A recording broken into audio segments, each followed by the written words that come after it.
fucking show your legs. Turn it looks sideways. weird when like Pay for that's the only fans right there. we'll start our Patreon. Hey, that's a Patreon. Start right the there. Patreon with Jason's pasty legs. Toes are Level gonna be out like this. level 1, you get that much leg. Level 2. We're recording right now. I'm gonna include we're all this not. shit. Yeah, we are. Welcome to Arsenic Culture's first Patreon.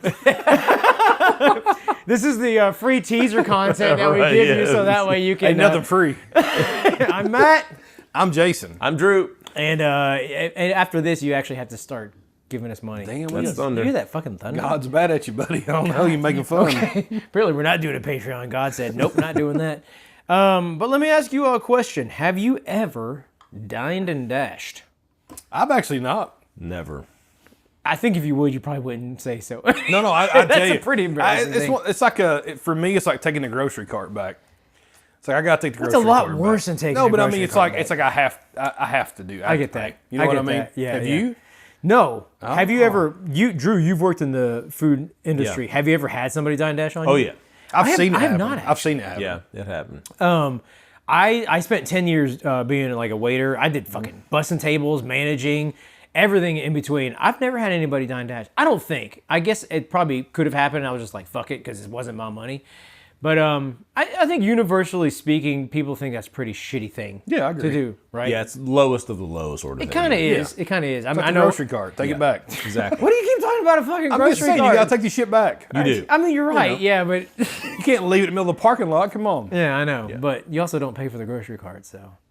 At Aldi, you do. Oh, God damn, you're right. Okay, I'll take back. Quarter. Well played, sir. Well played.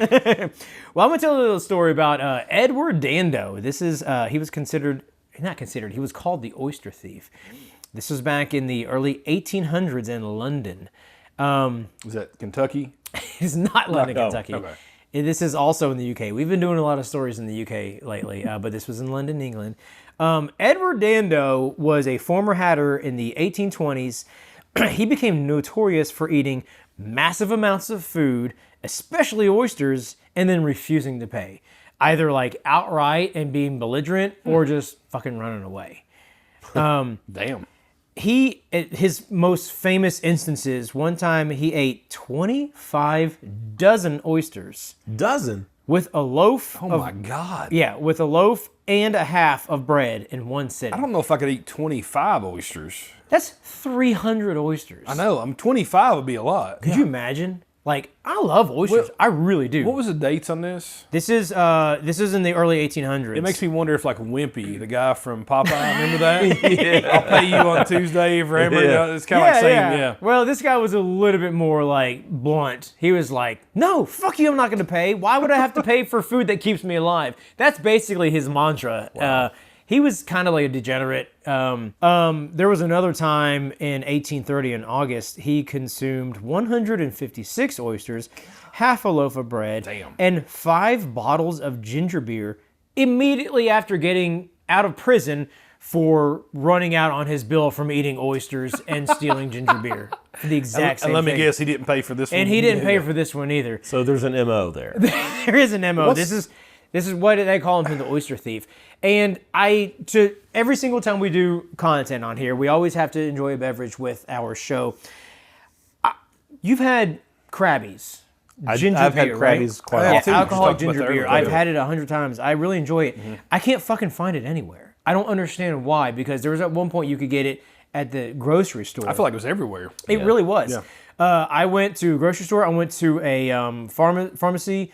I went to a small liquor store. I went to a huge liquor store, like one of the biggest chains. Nobody had it.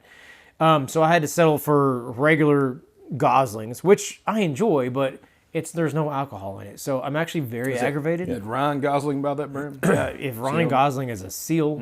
Might be. But I wonder if the Krabbies has gone the same way as the Wild Irish Rose or whatever it is. it's possible. I don't understand why it wouldn't be at any store at all, because I bet this is cheaper and probably easier. Probably made like easier to get. Maybe the other one's And it's harder. non-alcoholic. but this is non-alcoholic. Oh, That's what I'm saying. Like, we gotta have alcohol. So I'm saying let's put some fucking alcohol in this. Yeah. So it's we're talking about a guy from London. I was like, maybe we could put some like London gin in there. I didn't see on the shelf, so I got yellow spot Irish. do you want to do some fucking yellow Yeah, spot throw and it in put there. We'll Throw do it like in. a pass it around. Here, I got some ice in here because you're probably gonna need some ice. I didn't see that coming, but all right. Fucking who cares? I love when the show takes a hard left. I know. It's most shows actually. Grab a handful and put some ice in there. So you talked about oysters. I want to ask a question. So Yeah. what's the most oysters you've eaten or you think you could eat? I have had 24 in one sitting. You yourself, solo. Yes. Like small, right? Like not Was that the- on a dare? Yeah, I mean, they're like So I prefer medium to small. Like, I don't want the big ones. The big oysters are just too much for me. Like I don't. I would tend to agree. No, these were medium to small oysters. But yeah, I remember going to a restaurant one time. It was me and Kendra, my wife, and I remember we got an order of 12, and I was like, man, this is really good, and we split them. And she had 6 and I had 6. And I was like, you want to get another order? We were not wealthy at that time, but we like wanted to act like we were. You know how sometimes you go out, been there. You've had a few drinks and you'd be like, you know what? Let's spend outside of our means. And we got another order of 12 oysters. And she ended up having like a few, and I ate all of them. That's typical of Kendra. Yeah. And then I was like, fuck, those are good. And I was like, let's get more. And she was like, I can't get more. But she was like, oh, babe, do whatever you want. We're having a good time. And I was like, fuck it, give us another 12 oysters. And like I ordered them, she ate none, and I was like, I can't let these go to waste. So I ended up eating them. Where were you at? Here in Lexington? I can't. No, this was like yeah, but it was probably like Carrabba's or something. I Gotcha, can't remember. It was like a chain or something like that. What about you, Drew? What's the most you think you could eat or have eaten? I mean, I have a big appetite. Yeah, me too. But- Clearly. Quit laughing, goddammit. I feel like maybe 2 dozen. Maybe. I think my cap. I don't think I could eat more than 24. Like 24 would be. I'd be sick. I feel like even not drinking. I was like, actually very sick. I Yeah. don't think I threw up, but I wanted to throw up. Yeah. like I probably. And they were should raw, right? Oh, of course. Yeah. Yeah, If you had them like a fried oyster, had how fried. would that be? They're not as good. No, they're not. no, but I could also fucking do 24 fried oysters, no problem. That's a lot. That dude was crushing. This all began in about 1826. He was arrested multiple times. Many times he would actually leave prison for being arrested for dining and dashing, immediately go out, binge eat, and then get arrested again. Yeah, that prison food shit.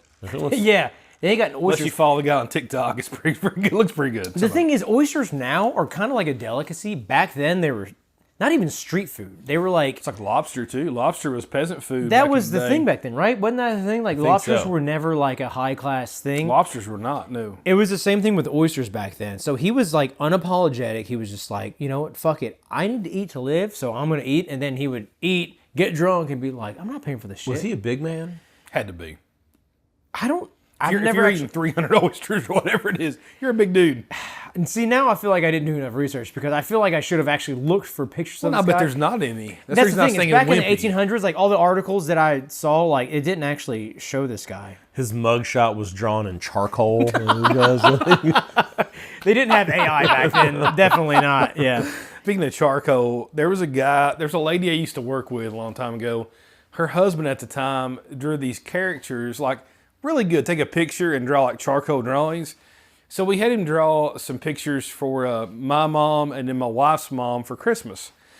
So he drew Garrett, our son. I drew him. The first one's perfect. Like it looked really good. Garrett was in like a little suit at a wedding. Like it looked really good. How old was he? Probably six to 7, you know? Like the suit's a little too big, you know? Right, yeah.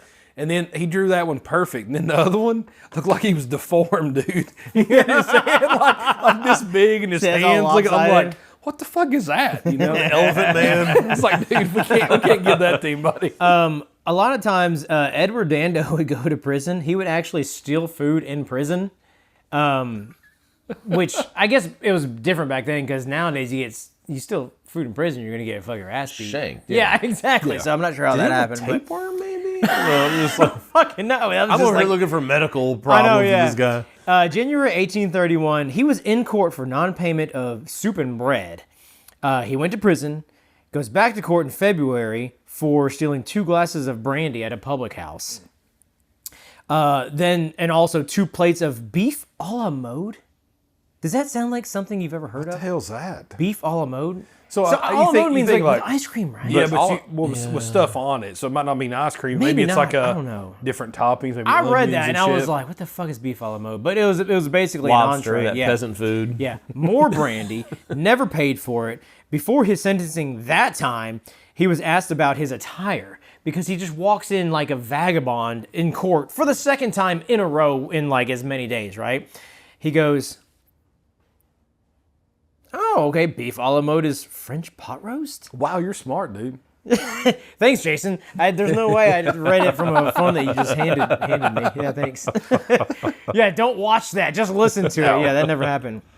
He goes, the jacket, I think, came from Brixton. The waistcoat was bestowed upon me at a similar establishment in Guildford. And the trousers I know I acquired by hard servitude in your Middlesex House of Correction. I'm indebted to the city authorities for the rest of my wardrobe. Every single piece of article of clothing he had on was from prison. All different kinds of prisons. That's how he that's all he how he wore. wore, yeah. Yeah, he fucking mixed and matched his wardrobe with like different units of like different like prison attire, which I thought they would take that off of you when you leave and like give you your old clothes Right. back, but I guess not. Maybe he didn't have old clothes when he went in, Yeah. though. But again, this was like early 1800s. So. It makes me But yeah, maybe seriously. he went in naked. I don't It seriously really know. makes me think of Wimpy from Popeye. Like he had weird clothes, like oversized and shit. You know what I Yeah. mean? The weird hat. But after that incident, he got released in October. The next day, he went out and stole 108 oysters and ate them all. So this was his defense. He would go into court, and the way he would defend himself, he said this one time, I refuse to starve in a land of plenty. I only run into debt to satisfy the craving of hunger. Okay. The magistrates were alternatively amused and exasperated. Public and press gamely reported his antics. Like, he kind of ended up becoming a folk hero. Right. Just because he would just be like, fuck you, I'm going to eat because I'm hungry. Like, what are you going to do to stop me?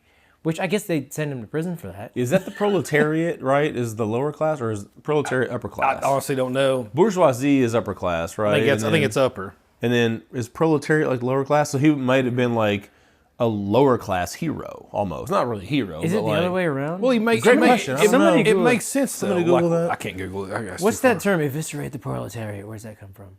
Oh, that's a great question. I don't know. Is that a saying? Yeah, that's like, it's like a line from a movie. So Maybe I got it wrong. So I don't maybe the know. proletariat. I'm just saying. So he basically was like a lower class, not really hero, but like folk hero. Okay. You're exactly right, though. He was very much like a lower class folk hero. He was embraced by like people that would be like, you know what, fuck the system. Just like Yeah, we're not going to starve because of this. You're charging $18 for these oysters. Yeah. And you said this was when? Early 1800s? like mid early 1800s. So It's like, interesting. The French Revolution, 1812, same sort of thing. let them eat oysters. Upper. Or Pretty cake. much. Ding, Yeah. ding, ding. Yeah. yeah. But it's like same time frame almost, right? So Yeah. I wonder if it was like the same thing, like Yeah. the separation of the classes. Yeah. He ended up dying of cholera in Coldbath Fields Prison on August 28th in 1832. There was a pandemic at the time, I guess. A cholera? Yeah, he was buried in the prison yard there. The legends say he was buried under a mound of oyster shells. I don't know if that's true or not, That but would be pretty cool though. that would be fucking badass. But like, he became like the folk anti-hero like we were talking about. His name ended up being brought up in a bunch of like poems and ballads. People would write about him because, I mean, that's pretty fucking badass. Charles Dickens even came out and said that he was like awesome. Like, he was like, yeah, this is my guy. His name entered the English lexicon. A Dando, quote unquote, referred to someone who feasted and fled. It was described in an 1878 slang dictionary. Yeah, so like that's actually a word now. A Dando comes from Edward Dando. It's, I guess, the dine and dash. I know it. But it has a kind of like positive connotation Yeah, to it. I know a guy with the last name Dando. Literally? Yeah. I've never heard that last name. Did he eat a bunch of oysters and not pay for No, them? he could throw a baseball really freaking hard though. Yeah. He was like, he had like a super, like a way more country accent than Jason. And this guy would just throw the pretty solid, shit dude. out of a baseball. I'm talking like 90-something miles an hour. Well, throw the shit, you know out what of they a say baseball. about oysters? I mean, they give you a lot of energy, so like... yeah, fucking... Drink that with a Red Bull and some Wild Irish Rose. That's the story of Edward Dando, though. Like, So what do you think about our drink we made with the yellow spot and that? Mine's actually pretty good. It's not bad. I've been trying to focus on the content. Yeah, but, it's your pretty fault. good. I know it is my fault. I think I poured a little too much. Well, that Wild Irish Rose. I mean the Take a little sip of that. Was what you think? I the- think the the- combo's Joe, I- on. the yellow spot is It's better so straight, smooth. but that's I Yeah. like where I've got that one. I still wish I would have gotten some ginger beer made in Edinburgh, which is where Krabby's is made, Pretty good. because that would have been like apropos. Take a little But sip of that one. I think I got it right on. Yeah. I guess that's like pretty good. wherever the fuck Goslings is made, like Massachusetts or Texas or whatever. It's made where seals Close are. enough, yeah. Stormy the seal. It's a little with the refreshing zip of ginger. Yeah. No, it's fucking good. Though. I it's like pretty that. good. Yeah. I do like ginger beer. I make some mules Yeah. regularly, and That was Edward I'm not Dando's drink of choice whenever he would steal Massachusetts. oysters is ginger beer. ginger beer. You know, Yeah, I I assume never the make a actual mule at home, but I really like them when I go out. Dude, I fucking love him. Yeah, yeah. Edward Dando. Cheers, you dead motherfucker buried under oysters, hopefully. I don't really know. Yeah. Cheers, bitch. Yeah. Guys, if you like that, then share it. If you didn't, then keep drinking until you do. For more Arsenic Culture, you can check us out on all the socials. We are at Arsenic Culture, Like and subscribe on YouTube. and we'll see you on the next one.